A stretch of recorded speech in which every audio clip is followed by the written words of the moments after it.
Tov, Abu Tevoch.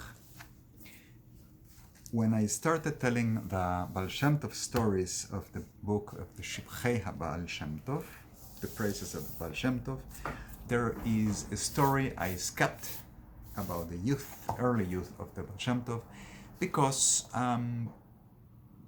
there is an element of the story that I thought people may not take seriously.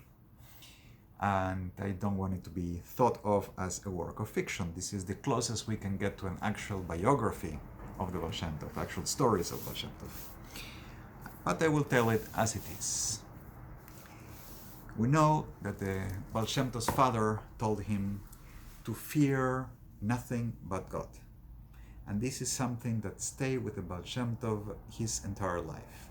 He heard this from his father when he was 5 years old, before his father passed away.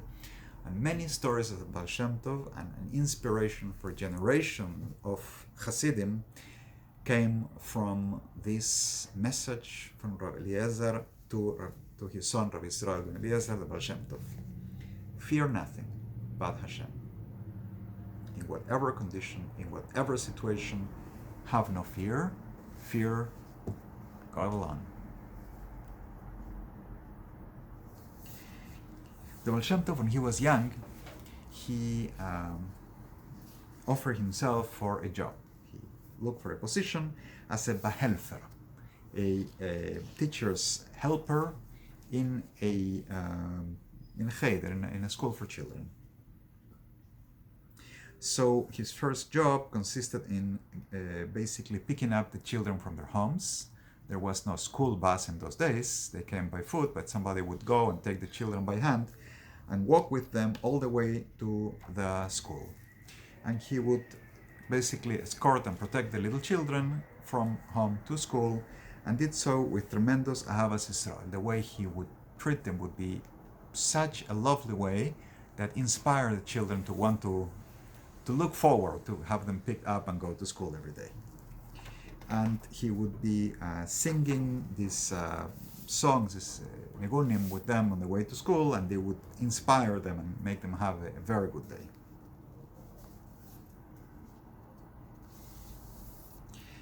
Well, when these children sang, these songs went up to Shomayim, to the heavens, and they were very inspiring too, and it was a beautiful thing. And it became an Es Ratzon, at a time of grace above in heaven, to receive the prayers and the learnings of these children. This came to grab the attention of the Saturn. When he understood the reach of these actions of the Baal Shem Tov,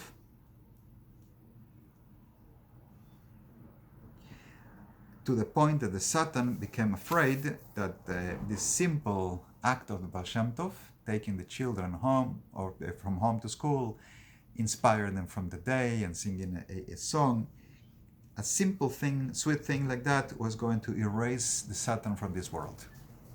So he decided he needed to intervene, he needed to break in.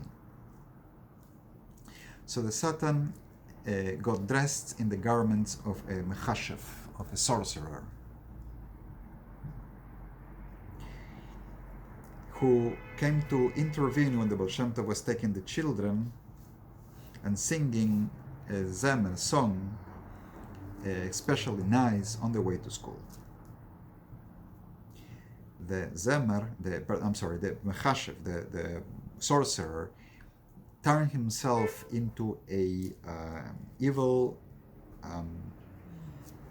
creature, which in the original version of the book is written by a Polish word, the Valilak.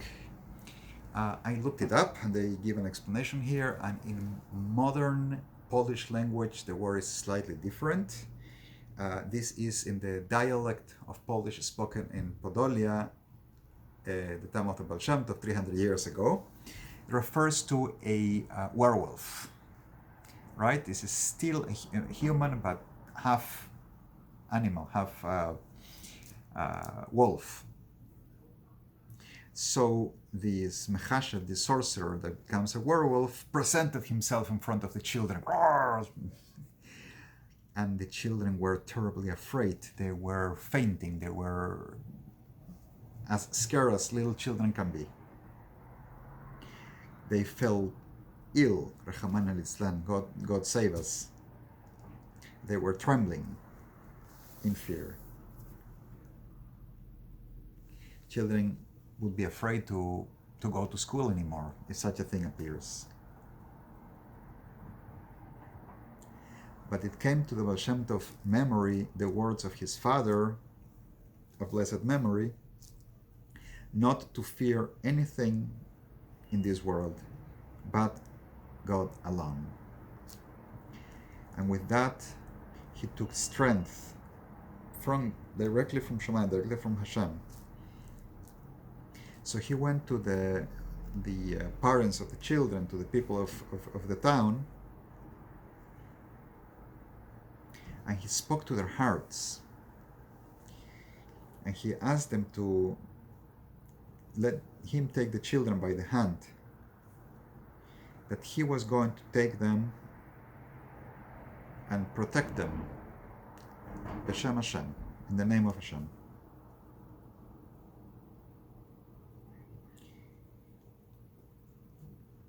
And he would bring these Tinokos Beis Rabbanan, these little children, school age, back to the house of study, back to school.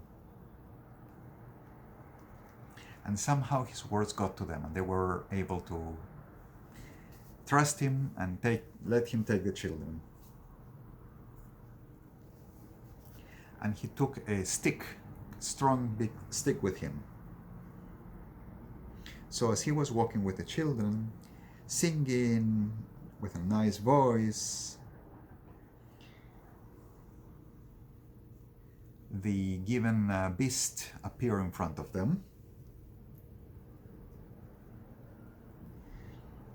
And he came with a stick and simply touched the beast in the forefront. Just gave him a touch. And the beast fell dead. Didn't have to strike him hard, just gone, tack, dead. The next day they would find the garments or the stuff of the Mechashev, of the sorcerer, half buried in the ground, and he was gone. So the Rabbi Yisrael, the Baal Shem Tov, was appointed to a new position. He was the official shomer, the official guard of the Beis Medrash. No longer in charge of taking children, to school, but he was a shomer. They put him in special security. And so it became his derech. And he would find them that usually he would sit by day inside the Beis Medrash, and they would see him like sleeping. They thought he's not doing his job. But during the night, he would be awake all night in secret, learning and studying. He started becoming more and more of a special scholar, but did so in secret at night. And people believed that he wasn't sleeping during the night. Like they didn't grab why was he so sleepy during the day. There is an explanation that the Alter Rebbe gives to this part of the story. He says that there are tzaddikim in all generations. We cannot live in a time where there is not a live tzaddik in the world. Tzaddik is a yesod olam, is the foundation of the world. If we merit, that tzaddik will be revealed as a tzaddik. If we don't, the tzaddik will exist, but we won't know it, and will be hidden like this, somebody that we don't know much about, and somehow will sneak in front of our noses and exist as a tzaddik. So at the time, the Baal Shem Tov was already a tzaddik nistar, and was doing deep learning at night, but it was at night in the Beis Medrash. But somehow he kept at the time the position of shomer. I saw in a different source written by Breslever, and I don't know where he took this from, whether it's another edition of the Shib Chebesh or has other sources. There is more explanations about exactly what happened with the Baal Shem Tov and why he was not able to continue being a Bahelfer and they put him as a Shomer. But the point is that he would confront a difficult situation, that which appears as a scary beast to scare the little children, simply not being afraid. And the simple fact that he was not afraid, he would come to it and be mevatel, be nullify the effect that this beast wanted to have, to scare the children, to prevent them from something as simple as singing and going to school, because Baal Shem Tov followed what his father told him. And that is the lesson that we bring on until today with ourselves. We fear nothing. May we merit at least that much, to fear nothing, to express love, and to go ahead. Gute Woche, Shavua Tov.